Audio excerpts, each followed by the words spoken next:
Hallelujah. प्रभु का धन्यवाद करते हैं कि आज परमेश्वर ने फिर से हमें नया दिन दिया है और उसके अनुग्रह हमारे ऊपर होते रहता है। हाँ मेरे प्रियो, मैं विश्वास करता हूँ कि परमेश्वर की सामत में आप बढ़ रहे हैं, आत्मिक जीवन में आप बढ़ रहे हैं। परमेश्वर का अनुग्रह आपके जीवन में आ रहा है, हर एक बंधन आपके जीवन से तोड़े जा रहे हैं क्योंकि आप परमेश्वर की संगति को कर रहे हैं। हाँ मेरे प्रियो, जिस तरह से हम जैसे लोगों की संगति करेंगे उस तरह से हम बनते चले जाएंगे। हम परमेश्वर की संगति करेंगे, हम परमेश्वर के अनुग्रह से भरे जाएंगे। हम अभिषेक लोगों के साथ रहेंगे तो हम अभिषेक से भरे जाएंगे। जिस तरह से बीज बोता है वैसे ही फल को हम प्राप्त करने पाएंगे। अगर हम पढ़ते हैं उत्पत्ति उसका 12 और उसकी 21 में, तो यहाँ पे इस तरह से लिखा है, और पृथ्वी से वनस्पति अर्थात अपनी जाति के अनुसार बीज वाले पौधे और फलदायक वृक्ष उगे, जिनमें अपनी जाति के अनुसार बीज होते हैं। हाँ मेरे प्रियो, जिस जाति का बीज बोया जाता है उसी जाति का पौधा वो हम प्राप्त करते हैं, वही फल को हम प्राप्त करते हैं। जैसी हम बीज को बोएंगे वही फल हम प्राप्त करेंगे। अगर हम परमेश्वर की सामत में चलेंगे तो परमेश्वर की सामत हमारे जीवन में काम करेगी। परमेश्वर की अगुवाई में अगर हम चलेंगे तो परमेश्वर का अनुग्रह हमारे जीवन में काम करेगा। जिस तरह से बीज हमारे अंदर बोया जाएगा उस तरह से हम वैसे बनते चले जाएंगे। अगर हम परमेश्वर के साथ संगति कर रहे हैं तो परमेश्वर के लिए हम जीना शुरू करेंगे। अगर हमारे आसपास के जो लोग हैं जो आत्मा से भरे हुए हैं और परमेश्वर की सामर्थ से भरे हुए हैं तो हमारा जीवन भी उसी तरह से ढलते चले जाएगा। अगर हमारे दोस्त परमेश्वर के सामर्थ से भरे हुए हैं तो हम भी वही सामर्थ में बहने पाएंगे। हमारे आसपास के लोग जो है परमेश्वर के अनुग्रह को जानते हैं और परमेश्वर की बातों को करते हैं तो वही बातों को हम करना शुरू करेंगे, क्योंकि जैसा बीज बोया जाएगा वैसा ही फल हम प्राप्त करते चले जाएंगे। क्योंकि संसार के लोगों को अगर हम देखते हैं तो ना उनके जीवन में कोई आशा है, ना कोई उम्मीद है, पर वो जी रहे हैं। और हम उसी बातों में अगर हम उनकी संगति में रहेंगे तो हम भी संसार का प्रभाव अपने जीवन में देखने पाएंगे। पर अगर हम बाइबल में देखते हैं कि जैसे परमेश्वर के अभिषेक किए हुए दास थे और उनके साथ जो लोग रहे वो लोग भी उसी तरह से बनते चले गए, क्योंकि जैसा बीज बोता गया वैसा ही फल वो प्राप्त करते चले गए। इसलिए जब हम मसीह जीवन को जी रहे हैं और जब हम प्रभु पे विश्वास कर रहे हैं तो हमारे आसपास के लोग कैसे हैं, जो आत्मा से भरे हुए हैं क्या, जो सामर्थ से भरे हुए हैं क्या, जो परमेश्वर की अगुवाई में चल रहे हैं, जो पवित्र आत्मा की अगुवाई में चल रहे हैं, ये हमें देखना बहुत ज़रूरी है। अगर हम ऐसे लोगों की संगति नहीं कर रहे हैं तो मेरे प्रियो हम कहीं ना कहीं परमेश्वर की इच्छा के खिलाफ जा रहे हैं। तो परमेश्वर की संगति में रहे, ऐसे लोगों की संगति करें जिसमें आपका अभिषेक बढ़े और परमेश्वर की बातों को आप समझ सके। अगर हम बाइबल में से देखते हैं तो हम देखते हैं पहला उदाहरण मूसा जो है परमेश्वर के द्वारा अभिषेक किया हुआ था।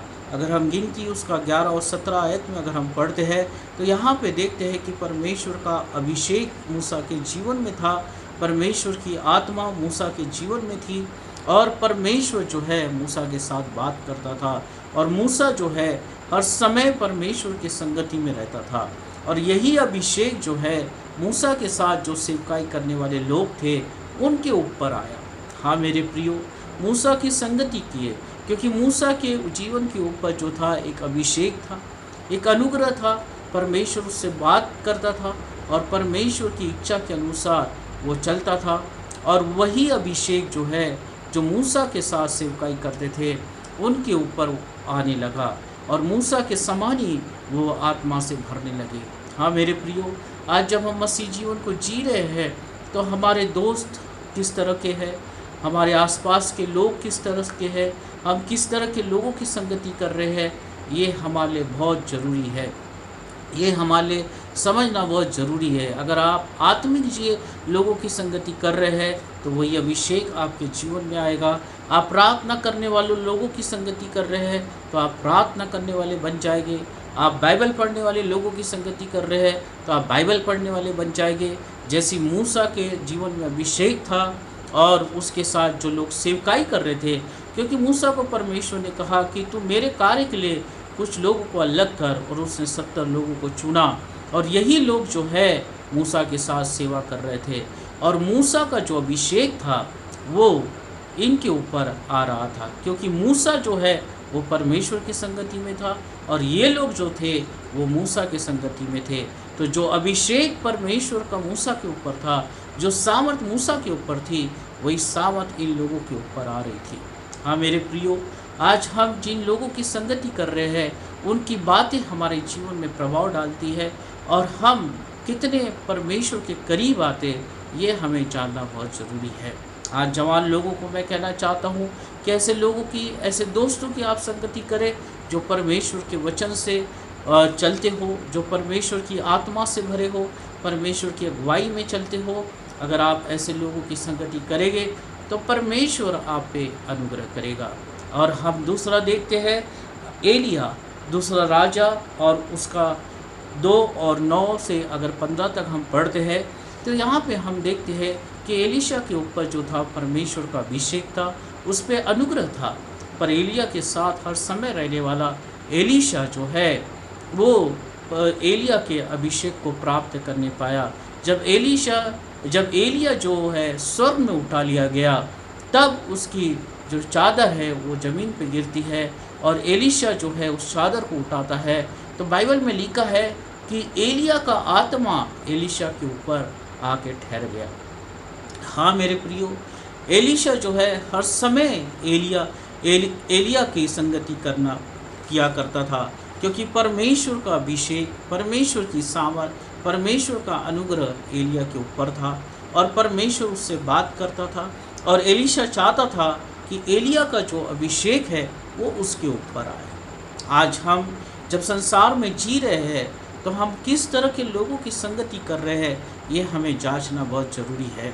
बहुत से लोग जो है जिनके जीवन में कोई आशा नहीं है, जिनके जीवन में कोई दर्शन नहीं है और वो जी रहे हैं, हम ऐसे लोगों के साथ चले जाते हैं जिससे कि हमारे जीवन में निराशा आ जाती है। बहुत से लोग जो है वो अलग स्वभाव के होते हैं और वो क्रोध से भरे होते हैं। उन लोगों के साथ अगर हम संगति करते हैं तो हमारा जीवन भी उसी तरह से बनते चले जाता है। पर जब हम मसीह में जी रहे हैं और जब हम प्रभु पे विश्वास कर रहे हैं तो हमें ऐसे ही लोगों की संगति करना है जो आत्मा से भरे हो, जो परमेश्वर की सामर्थ को जानते हो, जो परमेश्वर के अनुग्रह को जानते हो। हाँ मेरे प्रियो, एलिया जब स्वर्ग से उठा लिया गया और जब एलिया ने एलीशा से पूछा कि तुझे क्या चाहिए, तो एलीशा ने बताया कि मुझे तेरा अभिषेक चाहिए। जो अभिषेक तेरे ऊपर है, जो आत्मा परमेश्वर की तेरे ऊपर है, वो मुझे चाहिए। और एलिया ने कहा, जब मैं स्वर्ग में उठा लिया जाऊँ और जब तू मुझे देखे तो मेरी आत्मा तुझ पे आ ठहरेगी, मेरा अभिषेक तुझ पे आ ठहरेगा। और जब एलिया स्वर्ग में उठा लिया गया मेरे प्रियो, तो एलीशा के ऊपर वो अभिषेक आया। और वो जब वो अभिषेक आया तो हम जब दूसरा राजा में पढ़ते हैं तो एलीशा ने बड़े आश्चर्य क्रमों को वहाँ पे किया। एलीशा एक भविष्यवक्ता बनने पाया और उसके भविष्यवाणी के द्वारा नामान कोढ़ी चंगा होने पाया, वो मरे हुए लोग चंगे होने पाए। अगर आप उसको मनन करते हैं तो अगर हम ऐसे लोगों की संगति कर रहे हैं जो परमेश्वर की सामर्थ से भरे हुए, जो परमेश्वर की अगुवाई से भरे हुए हैं, जो भविष्यवक्ता है, जो भविष्यवाणियाँ करते हैं, अगर हम ऐसे लोगों की संगति कर रहे हैं तो परमेश्वर का भी अभिषेक आपके जीवन में काम करेगा, परमेश्वर की सामर्थ आपके जीवन में काम करेगी और आप परमेश्वर के लिए इस्तेमाल किए जाएंगे। पर आज मैं बहुत दुख के साथ कहना चाहता हूँ कि हम मसीह जीवन तो जी रहे हैं, हमने प्रभु का नाम तो जान लिया है, पर हम ऐसे लोगों की संगति में है जो लोग आत्मा से भरे हुए नहीं हैं, जो परमेश्वर की अगुवाई में नहीं चलते, जो परमेश्वर की आज्ञा को नहीं मानते और उनके जीवन में पवित्र आत्मा का कोई काम नहीं है। हम ऐसे लोगों की संगति में है मेरे प्रियो, और जिसके कारण हम पाप में, अधर्म में, बुरे आदतों में पड़ जाते हैं और हमारे जीवन में निराशा आ जाती है। और हम कहते हैं कि जब हम प्रभु में विश्वास कर रहे हैं और जब हम प्रार्थनाएं कर रहे हैं तो हमारे जीवन में ये सब कुछ क्यों है। परमेश्वर दोषी नहीं है मेरे प्रियो, परमेश्वर आपसे प्रेम करता है, परमेश्वर का हृदय जो है प्रेम से भरा हुआ है, परंतु परमेश्वर चाहता है कि आप उसकी संगति करें, आप ऐसे लोगों की संगति करें जो परमेश्वर की आत्मा से भरे हुए हो, जो परमेश्वर की आज्ञा को मानते हो। तब आपका जीवन जो है आत्मिक जीवन में ऊंचा उठेगा, आत्मिक जीवन को आप देखने पाओगे। आप एलिया जब उठा लिया गया तो एलीशा अभिषेक से भर के सामर्थ के काम करने लगा। उसी तरह से आपके ऊपर वो आत्मा आके ठहरेगी, वो आपके ऊपर परमेश्वर वो सामर्थ को भेजेगा और आप भी बड़े सामर्थ के कामों को देखने पाएंगे और आपका जीवन कभी निराशा में नहीं पाया जाएगा। हाँ मेरे प्रियो, मूसा के ऊपर परमेश्वर का अभिषेक था। जो लोग मूसा के साथ सेवा कर रहे थे उनके ऊपर वो सामर्थ आके ठहरी। एलीशा के ऊपर परमेश्वर का अभिषेक था, एलीशा के ऊपर परमेश्वर का अभिषेक आके ठहरा, क्योंकि उन्होंने उन लोगों की संगति किया जो आत्मिक थे, जो सामर्थ से भरे थे, उन लोगों के साथ रहे और उनको छोड़ा नहीं। तब जाके वो परमेश्वर के अभिषेक को प्राप्त करने लगे। अगर हम देखते हैं यीशु मसीह के सेवकाई में भी, तो यीशु मसीह ने जब 12 चेलों को चुना और जब यीशु मसीह के साथ वो चेले रहे और जब प्रभु यीशु मसीह इस पृथ्वी में से उठा लिया गया, तो हम देखते हैं कि जो अनुग्रह प्रभु यीशु मसीह के साथ था, जो अभिषेक प्रभु यीशु मसीह के साथ था, वही अभिषेक उन चेलों के जीवन में भी काम करना शुरू किया। और उन चेलों ने जब प्रभु यीशु मसीह इस ओर से उठा लिए गए तो उन्होंने भी बड़े आश्चर्यक्रम करने पाए। हाँ मेरे प्रियो, जैसे लोगों की आप संगति करोगे वैसे आप बनते चले जाओगे। आप अधर्मी लोगों की संगति करोगे जो परमेश्वर की आज्ञा को नहीं मानते, जो परमेश्वर पे विश्वास नहीं करते, प्रभु के नाम को तो जानते हैं पर अपने जीवन को सही तरह से नहीं जीते, आत्मिक जीवन को नहीं जीते। अगर आप ऐसे लोगों के साथ हैं तो आप इस समय सावधान हो जाए और अपने आप को प्रभु के हाथ में समर्पित करें। अगर आप मूसा के जैसे लोगों के साथ संगति करते हैं, उनके साथ रहते हैं, एलिया के जैसे लोगों की संगति करते हैं जिन पे परमेश्वर का सही में अभिषेक है, जो परमेश्वर की सामर्थ से भरे हुए हैं, परमेश्वर के वचनों में डर भय के साथ चलते हैं, अगर ऐसे लोगों की संगति करते हैं तो जरूर से परमेश्वर के आश्चर्य क्रमों को आप देखने पाओगे।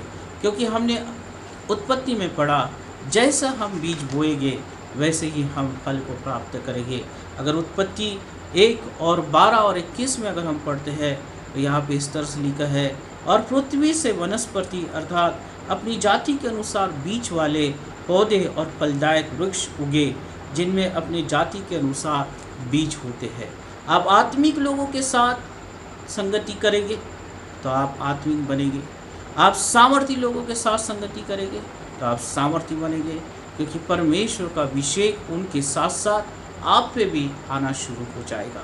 इसलिए आज से अपने जीवन में निर्णय लें। हाँ मेरे प्रियो, आज से अपने जीवन में निर्णय ले और परमेश्वर से कहे कि प्रभु मैं अपने जीवन को तेरे हाथ में समर्पित करता हूँ। एलिया का अभिषेक मेरे जीवन में दे, एलीशा के समान वो आत्मा मुझ पे आके ठहरे ताकि मैं तेरे लिए आश्रय क्रम करूँ। क्योंकि बहुत से जवान लोग जो है आज अपने जीवन में भटक रहे हैं, उनको नहीं मालूम है, उनको अच्छी तरह से शिक्षा नहीं दी जाती है और उनको नहीं मालूम है कि वो अपना भविष्य किस तरह से बनाए, अपने जीवन में किस तरह से सफलता को प्राप्त करे, और उनको जो समझता है वही करते हैं। अपना समय कहीं और व्यतीत करते हैं, अपना समय कहीं और दे देते हैं, जिसके कारण वो निराशा में पड़ जाते हैं, आत्महत्या की ओर चले जाते हैं। वो सोचते कि हमारे जीवन में कुछ नहीं बचा है, हमारा जीवन जो है व्यर्थ है, हमारा भविष्य जो है खराब हो चुका है। परंतु मैं आपको बताना चाहता हूँ कि एक परमेश्वर है जो आपसे प्रेम करता है। प्रभु यीशु मसीह आपके लिए आया है, आपको अभिषेक से भरने के लिए, सामर्थ से भरने के लिए। सिर्फ परमेश्वर कहता है कि तू मेरी संगति में आ जा, तू मेरे साथ हो ले तो मैं तेरे साथ होऊंगा। तो ऐसे लोगों के साथ हो ले जो मेरी आत्मा से भरे हुए हैं, जो मेरी सामर्थ से भरे हुए हैं, वो मैं तुझे वो अभिषेक से भर दूंगा। हाँ मेरे प्रियो, मूसा का अभिषेक उन लोगों के साथ आया जो मूसा के साथ सेवकाई कर रहे थे। एलिया का अभिषेक एलीशा के ऊपर आया, क्योंकि एलीशा ने कभी एलिया को नहीं छोड़ा और वो उसके अंदर यही लालसा थी कि एलिया का अभिषेक मुझ पे आए। और जब एलिया उठाया गया तो एलिया का अभिषेक एलीशा के ऊपर आया। प्रभु यीशु मसीह के साथ जब चेले चले और जब प्रभु यीशु मसीह ने अपनी 3.5 साल की सेवकाई को समाप्त किया और इस पृथ्वी में से जब वो उठा के गया, जब इस पृथ्वी में से गया, तो चेलों के ऊपर भी प्रभु यीशु मसीह का अभिषेक काम करना शुरू किया। उन्होंने भी बड़े आश्चर्य कर्म किए। उसी तरह से आज आप प्रभु की संगति करें, परमेश्वर के लोगों की संगति करें जो आत्मा से भरे हैं, जो अभिषेक से भरे हुए हैं, जो परमेश्वर की अगुवाई में चल रहे हैं, जो डर भय के साथ चल रहे हैं। परमेश्वर आपके ऊपर वो सामर्थ उतारेगा और आप अपने जीवन में सफल होने पाएंगे। जवान पीढ़ी आप कभी भटकेंगे नहीं, क्योंकि आपने प्रभु के हाथों को थाम लिया है, उसके रास्तों पे चलना शुरू कर दिया है। तो कोई भी निराशा आपके जीवन में नहीं आएगी, कोई भी तकलीफें आपके जीवन में नहीं आएगी, जो शैतान की कोई योजना आपके जीवन में काम नहीं करेगी, पर आप हर समय सफल होंगे। आप हर समय, आपका भविष्य उज्जवल होगा, आपकी पीढ़ी आशीषित की जाएगा, आपका परिवार आशीषित किया जाएगा, आपके बच्चे आशीषित किए जाएंगे, क्योंकि आपने उन लोगों की संगति करना शुरू किया जो आत्मा से भरे हुए हैं, जो परमेश्वर की संगति आपने करना शुरू किया, जो परमेश्वर अपने अनुग्रह को आपके जीवन में देना चाहता है। तो आज से निर्णय ले, और अगर आप ऐसे लोगों के साथ हैं जो बुराई की बातें करते हैं, जो हमेशा किसी की बुराई करते हैं, चुगली करते हैं, ऐसे लोगों की संगति को आज ही से छोड़ दे और एलिया के समान ऐसे लोगों को ढूंढे जो आत्मा से भरे हैं। मूसा के समान ऐसे लोगों को ढूंढे जो परमेश्वर से बात करते हैं और उनकी संगति करना शुरू कर दे। परमेश्वर का आत्मा आपके जीवन में काम करेगा और परमेश्वर आपको और अधिकाई से अपने अनुग्रह से और अपनी सामर्थ से भरेगा। हाँ मेरे प्रियो, ये जीवन का सफलता होने का कुंजी है, ये जीवन में सफल होने की कुंजी है। और परमेश्वर के अनुसार जब आप चलते हैं तो आप जो बीज बोएंगे वो आपके जीवन में आता रहेगा। आप परमेश्वर का डर भय अपने जीवन में बोएंगे, परमेश्वर की सामर्थ आपके जीवन में काम करेगी। अगर आप प्रार्थना का जीवन जिएंगे, परमेश्वर का अभिषेक और आपके जीवन में आएगा और आप जिस काम को भी हाथ लगाएंगे या जो काम करेंगे वो सफल होने पाएगा। इसलिए प्रभु पे विश्वास करें, एलिशा के समान एलिया की संगति करें, मूसा के समान उन लोगों की संगति करें जो आत्मा से भरे हुए हैं। प्रभु यीशु मसीह जब इस पृथ्वी में से उठाए गए, चेलों पे वो अनुग्रह आया, तो परमेश्वर की सामर्थ से आप भरे रहे और परमेश्वर पे विश्वास करें। प्रभु आपको जरूर से उस ऊंचाई पे लेके जाएगा और हर एक रुकावटें आपके जीवन से दूर करेगा। तो आइए हम प्रार्थना करेंगे और परमेश्वर के अनुग्रह को मांगेंगे। धन्यवाद हो परमेश्वर पिता, आज प्रभु प्रार्थना करता हूँ कि हम तेरी संगति करने पाए। परमेश्वर पिता, इस संसार में रह के प्रभु सारी बुरी बातों को छोड़ दे, ऐसे लोगों को छोड़ दे प्रभु जो तेरे डर भय में नहीं चलते हो, तेरी आज्ञा को नहीं मानते हो। ऐसे लोगों के साथ रहना हम बंद कर दे परमेश्वर, क्योंकि प्रभु तूने एलिया का अभिषेक एलीशा पे उंडेला, ओ तूने तेरा अभिषेक तेरे चेलों पे काम करना शुरू किया परमेश्वर पिता। उसी तरह से प्रभु हम ऐसे लोगों के साथ रहे प्रभु जो तेरे डर भय में चलते हो और तेरी आशीष में हम बढ़ते रहे परमेश्वर, क्योंकि तेरा वचन कहता है कि जो तुम बोओगे वही तुम काट नहीं पाओगे। हाँ प्रभु, जैसे हम जिस बीज को बोएंगे वही पौधों को हम काट नहीं पाएंगे परमेश्वर। होने दे प्रभु कि आज हम निर्णय ले कि ऐसी बुरी संगति से दूर हो जाए, ऐसे हम निर्णय ले कि हम बुरी बातें हमारे जीवन से दूर हो जाए, अधर्म हमारे जीवन से दूर हो जाए, पाप हमारे जीवन से दूर हो जाए, परंतु तेरी पवित्रता में, तेरी सामर्थ में, तेरे अभिषेक में, तेरे अनुग्रह में हम चले प्रभु, तेरी संगति करे परमेश्वर पिता और तुझसे आशीषित होने पाए। तेरे लोगों को तू आशीषित कर प्रभु, हर एक बातों को उनके लिए पूरा कर परमेश्वर पिता, और प्रभु वो निराशा में से निकले और प्रभु तेरे संगति में बढ़े, ऐसा तू होने दे परमेश्वर। धन्यवाद करता हूँ प्रभु, तू आशीषित कर यीशु के नाम से, आमीन आमीन। प्रभु आप सबको आशीषित करें।